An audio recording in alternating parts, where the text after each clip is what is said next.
Добре, последна част. Споменахме Сена. Да не навлизам в детал защо е бил толкова добър.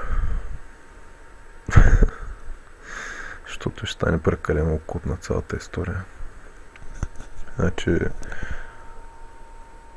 93, тук оставям на вас да разберете как го получихме. Доста лесно.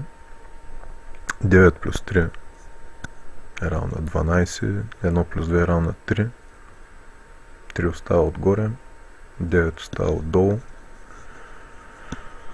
отдолу остава животинската илюзия, духовното поробване, отгоре винаги остава святото, чистото и духовното в човек. И 93 просто е символичен окултен номер, който, доколкото разбирам, до момента представлява силна воля и по-важно пътя, който трябва да се мине от 9 до 3.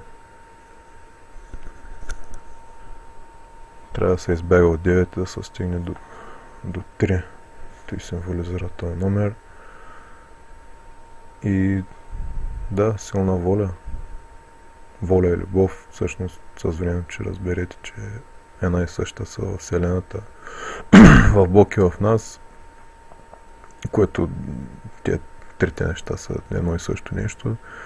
И се надявам, че научихте нещо важно и моля, дайте идеи за какво друго да направя видео, ако ви е харесал, или как да подобря това видео, или ако има някаква информация, която мислите, че е невярна, или каквото друго се сетите.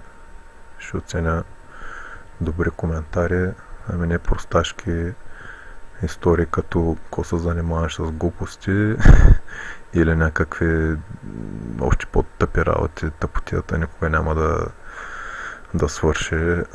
И така гледам, даже се умножава, защото вниманието се обръща върху нестойностните неща.